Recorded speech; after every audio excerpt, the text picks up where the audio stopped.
سلام زخبركم سمعتن تخاتلتن موزايك فلتت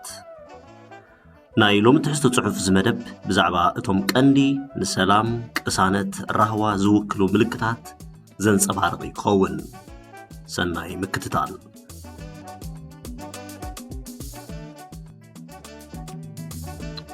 نمخانو كندي زغونو ملكتات سلام تفلتو ابز مدب اتم قندي شدشته نسلام زوكلو ملكتات قريبا مالو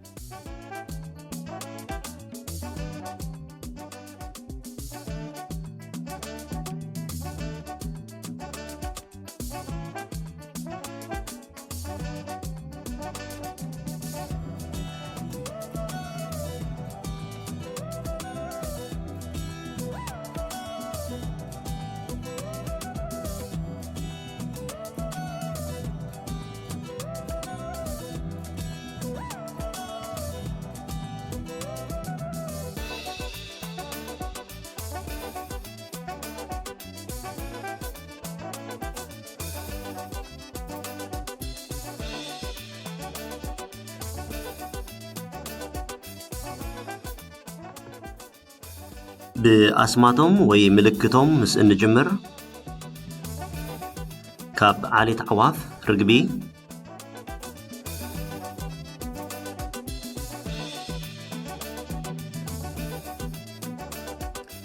ملكت تفنجاري ألبو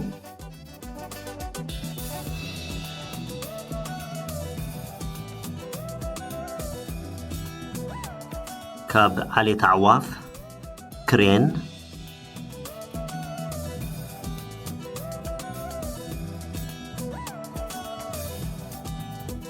أملكاتن مأكلاينات أبعت بمزرقح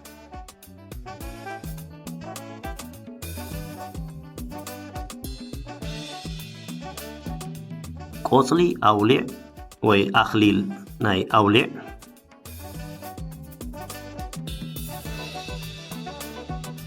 كومون قست دبنان يوم تاريخ أمتعطوهم نمفلات ناب زرزراتو نقصل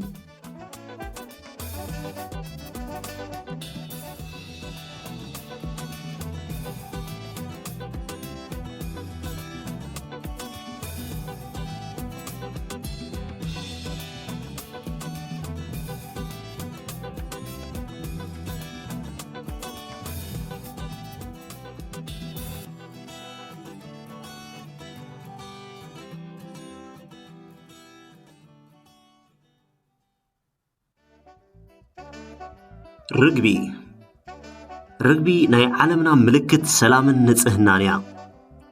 بمسرت تاريخ قدوسات مصحفتي دحرماي ايهي نوح كم قدمو امريت هيوتو كقصل ازي تهانتي بمنبارو بزحات عواف ملكت ناي مريت نخريئه لاخوان نبره حانت رقبي دما چنفر قصل بمحاز تملست كابتن جزيتن نيو دما رقبي ملكت محرت ناي فتاري كم اتبتصح كوينا اب امرو دق سبات فلي بوتا توهبا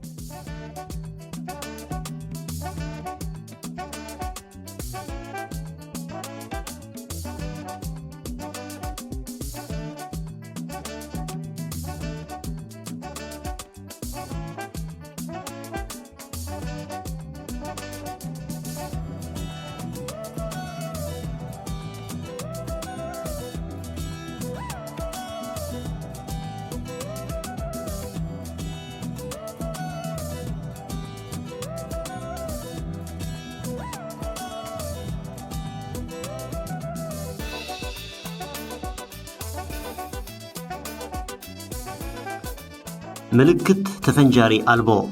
وي ملكت موقاد بومب إذا ملكت زي حانتي كبي نفرق إزمك الحنسات بمقبار بكلت يقون دما دياغونالاوي حنسات غيركا مستخ إلو زوارد حنسات بمرخاب زقبر ملكتيو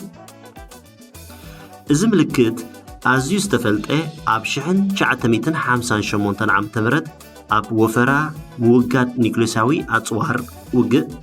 ببريطانياوያን ጉጅለ ሰላሚ ነሩ ገለ ህዝብታት እዛ ቅርጺ ኣሰር እግሪ ናይ ርግቢያ ኢሎም ከኣምኑ ከለዉ ገሊኦም ድማ ምውጋድ ኒውክለሳዊ ኣጽዋር ዘንጸባርቕ ትርጉም ከም ዘለዋን ኣብ ክቢ ምእታዋ ድማ ዓለም ለኻዊ ወይ ኣህጉራዊ ተቐባልነት ወይ ስምምዕ እዩ ዘነጽር ዝብል እምነት ኣለዎም።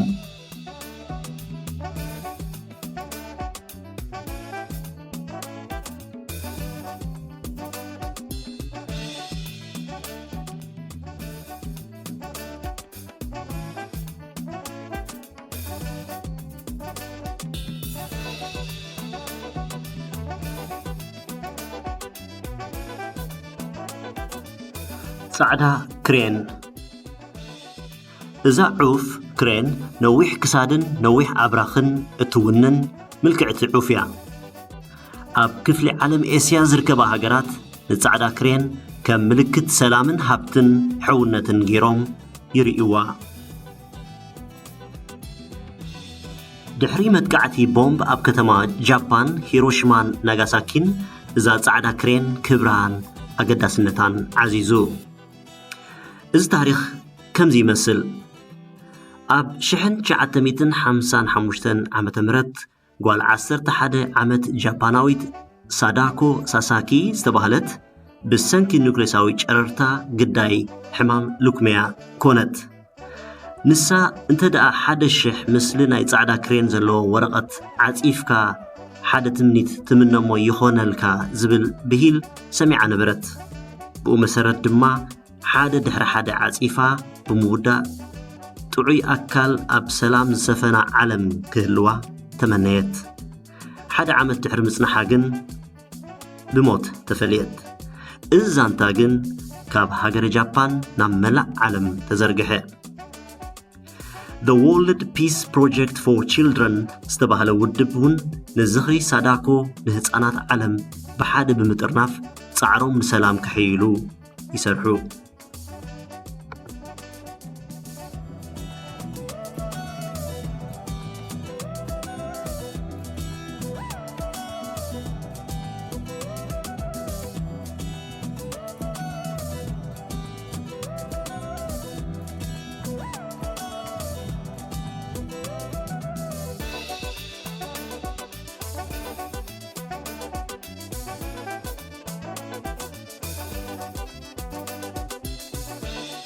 ኣመልካትን ማእከላይ ኣጻብዕቲ ብምዝርጋሕ ዝግበር ምልክት ሰላም። ኣመልካትን ማእከላይ ኣጻብዕቲ ከም ቪ ቅርጽ ጌርካ መሓዝዩ። እዚ ኣብ ኤሮጳ ኣብ እዋን ካልኣይ ኩናት ዓለም ብዓወታት ናይ ዝዛዘምኦ ሃገራት ሓጎሰንን ዓወታትን ንምግላጽ ድማ ከም ቅርጺ ቪ ኣምሲሎም የመልክቱ ነበሩ።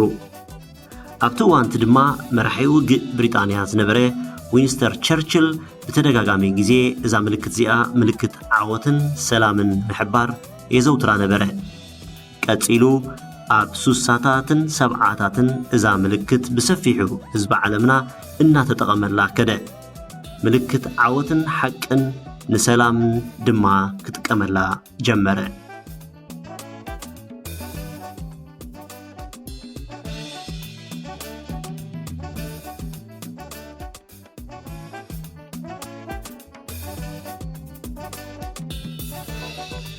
ቆጽሊ ኣውሊዕ ኣብ ጥንታዊት ግሪኽ ከም ኣፈ ታሪኽ ኣውሊዕ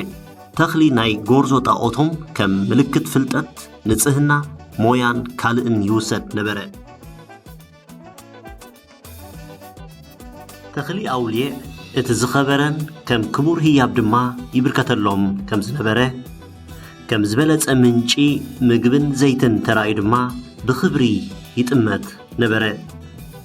ኣብ ጥንታዊት ግሪኽ ኣኽሊል ናይ ኣውሊዕ እቲ ዝለዓለ ስልማት ናይቲ ህዝቢ እዩ ነይሩ። እዚ ስልማት እዚ ነቶም ዕዉታት ናይ ኦሎምፒካዊ ውድድር ከይተረፈ ይወሃብ ነበረ።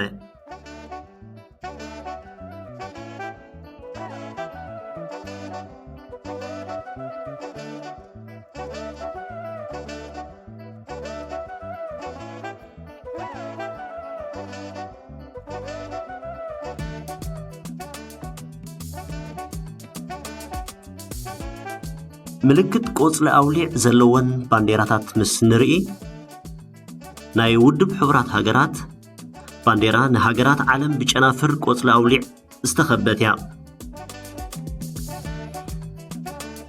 زعبي محتم وي أرماناي حبرات منكسات أمريكا نسري أبيمناي صفري إجرو شنفراولي مس 13 أوصلت بمحز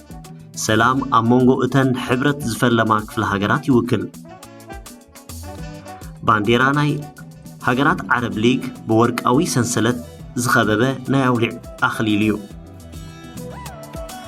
بانديرات سايبرس بجنافرناي أولي استسنى كوينو أبتحتي كارتاناي دسيت يحلف إذا دما سلام أمونغو هزبتات غريخن تركن يملكت وي يوكل بانديرانا إرترا ورك أو قوصلي أوليع كم أخليل سفيرة تركب فلاميت بانديرا إرتراون أب سماياوي مدرا قوصل أوليع تونن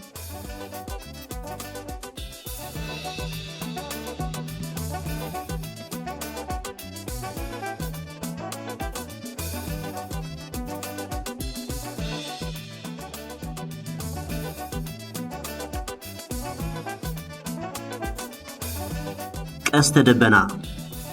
ብዙሓት ሰባት ቀስተ ደበና ምልክት ሰላም ኮይኑ ይርአ ኣብ ጥንታዊት ግሪክ ከም መተሓላለፊ መልእኽቲ ክሪእዎን ከለዉ ኣብ ጥንታዊት ቻይና ድማ እቲ ዝተፈላለየ ሕብርታት ናይ ቀስቲ ከም ሕብረት ናይ ዮንን ያንግን ብሓባር ሓድሕዳዊ ፍቕሪ ምልክት ናይ መርዓ ገይሮም ይርእይዎ ኣብ ኢንካስ ደው ኣሜሪካ ምስ ናይ ፀሓይ ኣምላኾም ከተኣስርዎም ከለዉ ኣብ እስካንዲናቪያን ድማ ምስ ኣምላኾም ከም መራኸቢ ድልድል ኮይኑ ዝተሃንፀ ዝብል ብሂል ኣለዎም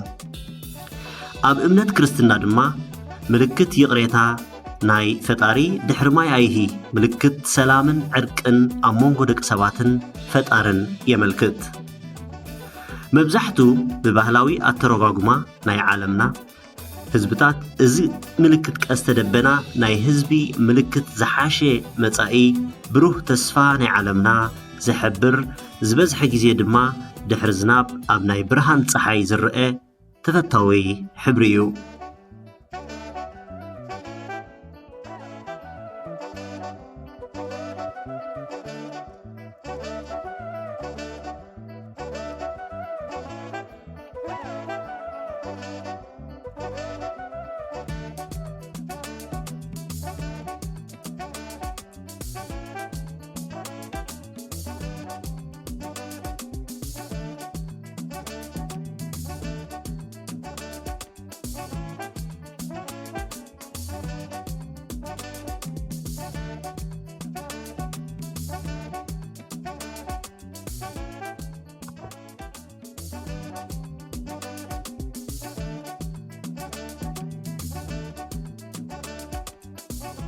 ብምክትታልኩም እናመስገንኩ